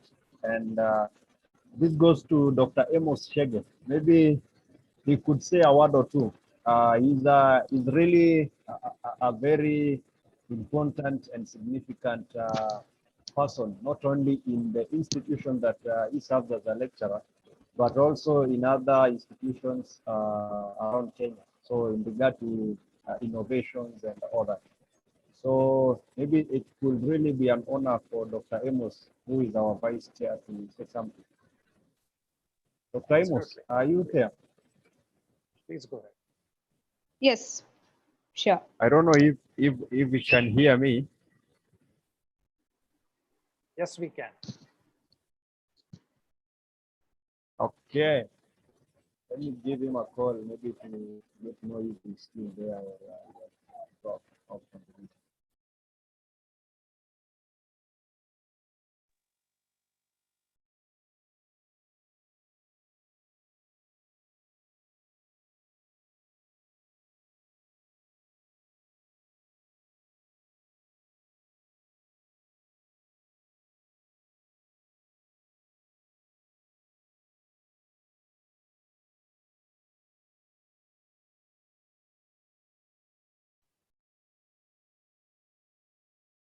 Reshma, I think we have a question coming up in the chat. Yes, sure. I have seen. So the question is from Anna Wilson. She has just saw a poster of giraffe manner that we have released through the poster session. So I request any one of the representative from Kenya to explain about the same. Hello. Yes, ma'am, you are audible. Yeah. I realized some of our members thought that we were doing the event at Giraffe Manor, but no, as you've seen from this whole event, we were trying to showcase our different cultures and the different beautiful places in our countries. So we had the poster with the Giraffe Manor just to showcase it's one of the really beautiful places you can visit in Kenya. So that's why we used it on the poster. If you see, we've used for the other sections as well, the different festivals and places. So yeah, we were trying to showcase something beautiful about Kenya. Yeah, sure. Thank you so much. Adding to that, Chaltu, can you share what is the specialty of the Giraffe Manor? Oh yeah, now what it's about. So it's a hotel, it's a really big hotel, and then the giraffe that stay there. So as you saw in those photos, as you have your breakfast, the giraffes usually come through the window, and then you're given snacks to offer the giraffe. So it's really, I liked the write-up that I've forgotten her name. The lady who was doing your content write-ups, she really did a brilliant job with that. So you get to actually dine in Masai Mara. It's a conservation. What's the name? It's the word has gone away, but it's a natural area. Masai Mara is one of the biggest natural areas in Kenya. The name has gone away, but with wildlife. And then now that hotel is built in the middle there, like somewhere in there. And then the giraffe usually just come around. They're allowed to come up to the hotel. So they walk around, they'll come to the windows. As you're having your meal, you're able to take photos with them. Yes, so that's the whole gist of Giraffe Manor. If you'd like to get their email or contacts on how to reach out to them, it's a bit pricey place, but they usually have offers from time to time. So you can look at when they have the offers on the discounted pricing, then you'd be able to definitely have a look at it. But yes, so it's in Masai Mara, which is the biggest conservation here in Kenya, and you get to, it's a hotel, then has the giraffe all around. Yeah, you can look at more photos for the sceneries. I hope that answers the question. Yeah, sure. I think she is happy with your answer as well. Okay. Yes, she is happy. Of course, she has chatted in the chat box. So to the next question to the last answer by Kerala. The question is directed to Mr. Varghese Cherian. You have mentioned the team you are in. Can you later show how Nigeria can emulate such gesture? Sir, can you answer to this? Yep, I'll take it up. So the team that the IEEE set up, or it was more like a affinity group, which is local in nature, is called the Promotion of Innovation and Entrepreneurship. Now, the part of the reason why this was set up was IEEE, if you take a look at it, has a very broad subsection in a sense, right? Right from students to professionals to university professors and research scholars and so on. So one of the things that we realized is, one of the what we can actually provide back to the student community is once they graduate and then become, starting their baby steps into technology as YP, if they are interested in starting, let's say, or becoming an entrepreneur, give them the mentorship, the guidance that they need in terms of helping them, in whichever way that's possible, right? Except for probably, capital, because as you know, IEEE doesn't have any capital as such per se. So that was one element of what the IEEE Kerala section kind of had as the vision for the entrepreneurs. The second thing was, we also looked at the student community itself and kind of said that, hey, this is the right time, right, for those students who want to take a risk and take the plunge of creating startups.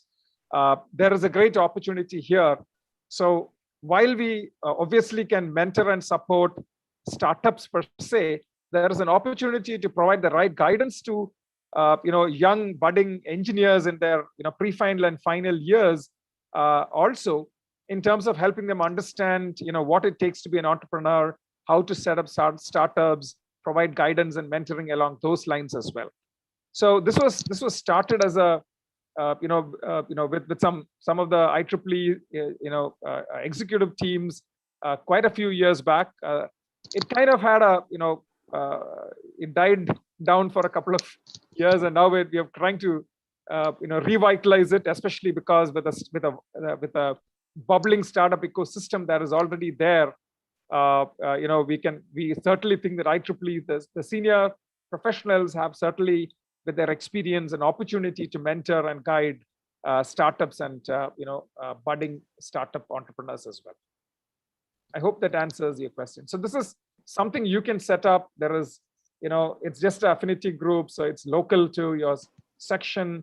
It doesn't need anybody else, but it certainly can go a long way to building that culture of entrepreneurship and helping in the startup ecosystem, and tapping into the consultant networks, tapping into with the global IEEE for support, mentorship, guidance as well.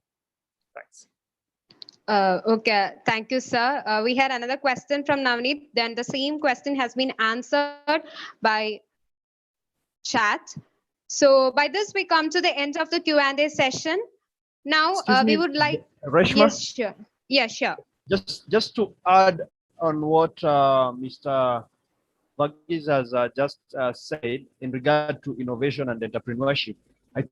I don't know if this is well known to most of us, but IEEE has a very special committee that's currently dealing with entrepreneurship, startups, and innovations.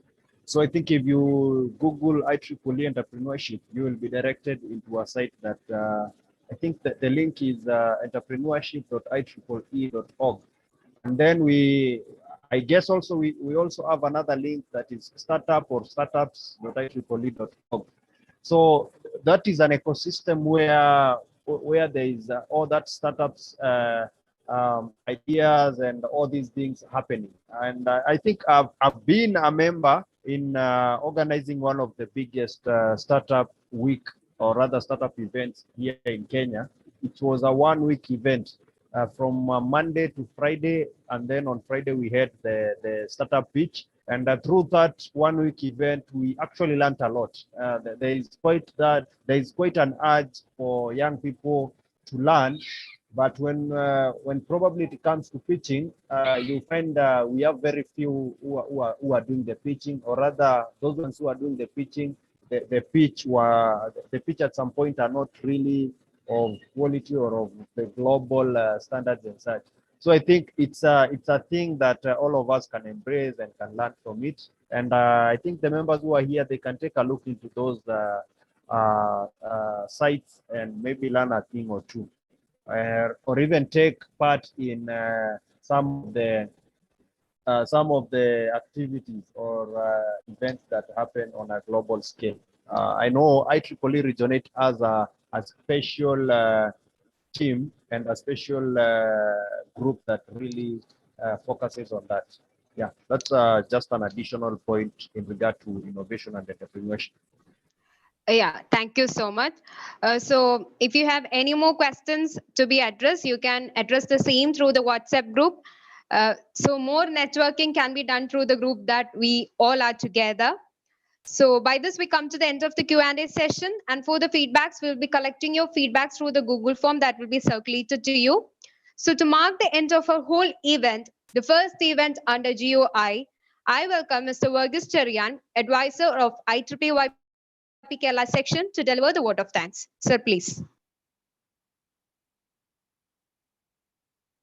What an evening it has been, or what an afternoon it has been for all of us. You know, it is very interesting that I spent about 8 months of my life in a mid-African state of Sokoto. My dad worked as an engineer there way back, probably about 40 years back, literally. So I had the opportunity to see firsthand the culture of Africa, albeit it was only in Nigeria that I was there.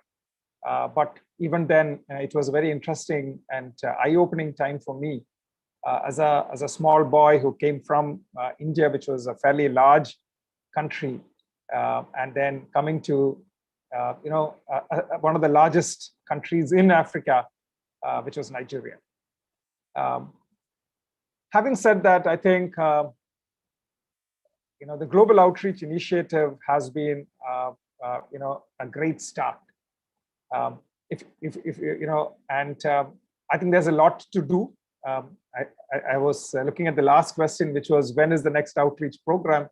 And I think that is probably the topmost question for all of us is, when are we going to have it next?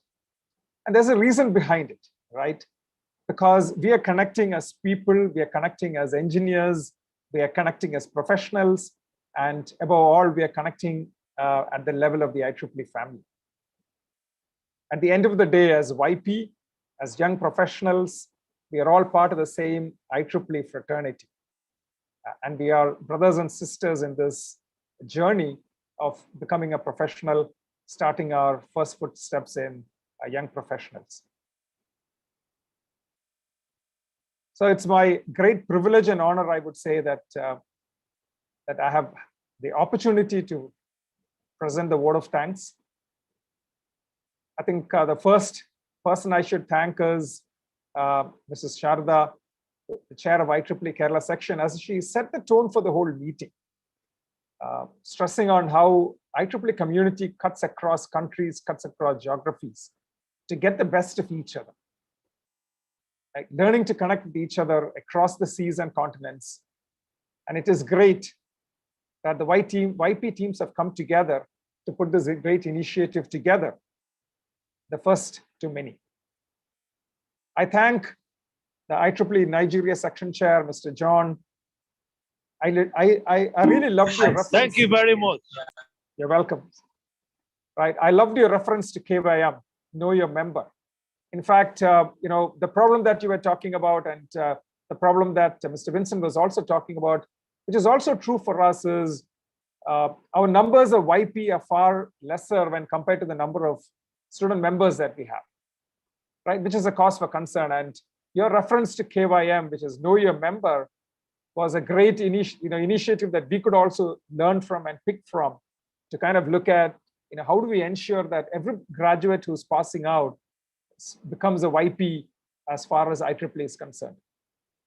But you also talked about fostering connectivity between the communities and people, right? And your statement of charity begins at home is very true, right? This is a joint home. And I think this is the first way of connecting. We are connecting as a global family. And from networking the world, we've just started the networking at this point. Our focus is to look at how best we can use technology for humanity, right? The pandemic is a great point for that. While it is negative in a sense that it translates to loss of jobs, loss of people, but as professionals, it's a great opportunity for us to look at how to rethink the world in the future. How can we incorporate technology in everything, right? How do we think about a world which is going to be different, in every sense? And how do you look at how technology could become an enabler, not only in kind of breaking down the digital divides, but also in terms of reaching out to the community, reaching out to every single people for their betterment. And I think that was a great message that you had to kind of kickstart the session. Thank you for that. The next was the IEEE Kenya section chair, Mr. Vincent, where he was focusing more on the opportunity to kind of come together, network. And YP is bubbling with energy. YP is bubbling with passion. What better a group of people than the young professionals to really start building the bridges, to really start networking. And that is really what this has all been about. And thank you, Vincent, for that message, because this is, for me, this is the first of many. And like both of you mentioned, we should not stop here and actually go towards creating maybe joint roadmaps, putting together joint plans to look at how best to support each other in terms of learning.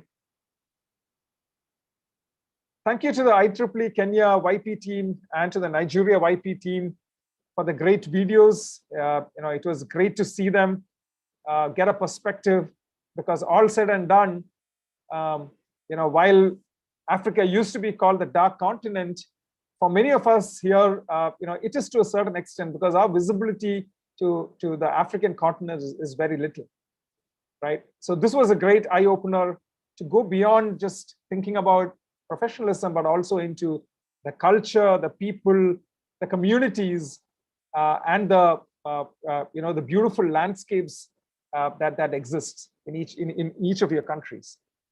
So it was a great opportunity, and we look forward to the day when we could also travel and see this firsthand, with our own eyes. And hopefully, once the pandemic is over, sorry, we couldn't make you see the Sahara desert. That's larger than US. That is true. That is true. Right. And it's also very interesting when I was looking at the history of both, of all the three sections, whether it's Kenya, Nigeria, and Kerala, we were all set up around the same time. I think Nigeria was set up in 1975, 76. Kerala started as a subsection in 1975, but really became a section only in 1983. Kenya was set up in 1982. So we certainly started our journeys around the same time, which is very interesting for me. But it took us probably about 40 years to kind of build the bridges, but this is a first step. And probably once we build the bridge, it will encourage each of these communities, the YP communities, to walk across the bridge, to build the networks, to build the relationships, and cooperate and collaborate on doing some fantastic work. And I thank each of you and your teams that you brought to the meeting today. Thank you for them. Just great to see the team, and we look forward to interacting with them.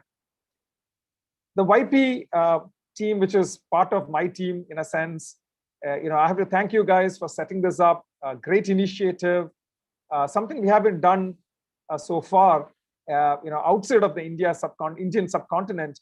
But this is a great opportunity and a great step forward. So kudos to all of you who were instrumental in setting this up. Thank you for setting it up. It was my privilege to be here. Thank you for all the YP members who attended, the students as well as the professionals. Thank you, because without this group, I don't think we would have had such a vibrant conversation and exchange. Thank you once again to each of you. Looking forward to further interactions in the weeks and months to come. Thank you very much. Thank you so much, sir. Yes. Thus we come to the end of the whole event, this time for Africa, a first event under Global Outreach Initiative. I hope everyone had a good time, and thanks to everyone who have been with us throughout the journey. As someone has asked, we'll be back again with more such networking and interacting events where we can travel to some other places virtually. So by